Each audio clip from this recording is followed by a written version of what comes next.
Hey guys, even here with the Old School Labs, and since we are about 1 week out of Tampa Pro 2020, which is apparently happening, which is really awesome, it's been a while since we had a proper show, we're gonna start this video with an update of, let's call it an underdog. This is Hunter Labrada. I mean, he's not exactly an underdog, he's a really big name. His father was one of the top bodybuilders back in the 80s and also the 90s. One of the Hall of Famers, one of the best posers, probably the best poser of all time. So I'm sure you know about Lee Labrada, his father. Now this is Hunter. Hunter is apparently much bigger than Lee ever was, but he doesn't really have that same kind of grainy, gnarly conditioning that guys used to have, pretty much most of them, during that era, like the 90s and the 80s. So now it's more about the fullness and the size, and that's fine. That's the new era. I like to see that for sure. I like to see the freaks, and Hunter is definitely one of those guys, one of those freaks, an absolute unit. I mean, look at this guy. Look at how much mass he's carrying, and also he looks pretty darn aesthetic. I mean, let's agree on that. Symmetry is looking great. He's really symmetrical, and you don't really see a bubble gut. And he's also very complete, head to toe. From the back, he's also very good. I think it's all about how conditioned he comes, because he has the mass, apparently. He's a bit shorter, and everything else pretty much is spot on. Now, can he win this show? This is his pro debut. He never competed at the pro show ever before. He turned pro, I think, a year before last, and now he's having his pro debut at the Tampa Pro.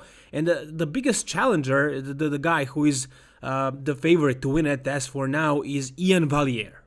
And this is his physique update at 10 days out of Tampa Pro, posted by his coach, Patrick Tour. And honestly, guys, I mean, I don't know. I mean, Patrick, he has his guys bringing really good shape, and I'm sure these guys know what they're doing.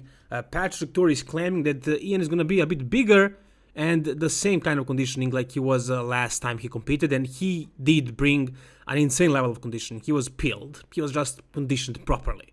If that claim is true, then the chances of Hunter beating him are not very high, but based on this photo, I'm not really blown away with the conditioning. I think he's not super diced. But it's not a good photo, it's not good quality photo, it's black and white too, so you can't really see a lot. I don't know, I can't really make a conclusion based on this. I mean, I shouldn't, but I'm doing it because I have the impression that he's not going to be at his best conditioning ever. Maybe I'm wrong, I hope I'm wrong. I would like to see him, bring his best ever, but based on this, it doesn't really seem super shredded, not gnarly, not grainy as Hunter, really. And Hunter is also not known for conditioning, so the thing is, these guys will probably bring the same kind of conditioning based on their physique updates. If these photos are telling us the truth, how are we going to determine the winner? I think it's, Hunter, he has very complete physique. He has basically all the poses checked, while Ian has some really freaking dominant poses on which he looks like a Mr. Olympia winner, like side chest, side tricep, most muscular. But the other poses, he looks pretty bad, like a back double bicep, back lat spread, front double bicep. So I feel like Hunter is going to win the majority of the poses, but Ian is going to crush Hunter in some of the poses. It's just about how hard can he crush him in those couple of poses, and that's the only way that Ian can win, if he really destroys him in those few poses. And also, I mean, he has like a reputation. He has been around for a while. It's really a rare thing that an underdog, somebody who is competing at a pro show for the first time in their life, beats guys who have been competing for a while, who have been on the Mr. Olympia stage. That doesn't happen often, but if Hunter deserves it, I'm sure the judges will give it to him. So yeah, whatever happens. I'm really excited to see what this show is going to bring us, and I'm going to be sure to make a video first on YouTube, so guys, subscribe to this channel. Since Mr. Olympia is approaching, and you guys saw that video of Rolly Winkler in 2019 where he was basically ready to win the show, but something happened and Rolly failed. He was off completely, and hopefully now, based on this, he's prepping, and he's prepping hard, I hope so, and he's gonna redeem himself and potentially even become the new Mr. Olympia winner. How about that? Can he beat Brendan Curry? You tell me, guys. This is the first photo that surfaced. There are 2 physique update photos from Brendan Curry right now in the off-season. This is his front lat spread, and you can see that he is absolutely huge. Now, we don't know if he really made any progress in terms of improving his legs, which was his biggest weakness, and the only reason why guys can take him out, like Rolly Winkler, who has better legs, but he is keeping the size. So I'm expecting Brendan to be more or less the same like he was last year, maybe hopefully a little bit more conditioned, because he was a little bit off with conditioning last year, still conditioned enough to win the show. I absolutely think he deserved it, but what's gonna happen in 2020? And this is the second photo that I was talking about, posted by Muscular Development, actually, not shared originally by them, but they shared it too. It is most muscular, obviously, and you can see that it's an off-season photo because he has chest hair. So you can see also that he is weighing 276 pounds, which is a lot, guys, which is a lot for this conditioning. He is pretty much in shape, right? I mean, how much dieting does he really need to do from this point? How much more conditioned was he at the Mr. Olympia? Not much, not much. He just holds a little water, like there is no fat, nowhere. You can see veins in his adductor region and everywhere pretty much. So he's definitely conditioned. He has the conditioning right now in this off season at 276. And that is a lot, and he's also a short guy. So, and also as the show approaches, he's going to be using more gear, more stuff. So he's going to maintain the size, and he's going to come conditioned and full, and wow, this is going to be probably the best version of Brandon Curry. And you guys know that he has been improving year after year. Every year he was better than the previous year. I don't think it ever happened to him to be the same as he was last year. Maybe show to a show, like Arnold, from Arnold to Mr. Olympia, he doesn't make a lot of changes because that's only a couple of months, but year after year, and he took a full year off. I can tell you right now, this is going to be the best version of Brandon Curry. Still, it's not going to be as impressive as some of the other versions of the top Mr. Olympia winners, because his legs are obviously not top-notch legs. That's going to be his weakness always. And the only reason why I think some of the other guys can actually take him out. If he had good legs, I would never even count Big Ramy or Rolly Winkler or William Bonac to beat him. Never. It's only the legs. That's the only issue, but overall he looks super freaking impressive right now.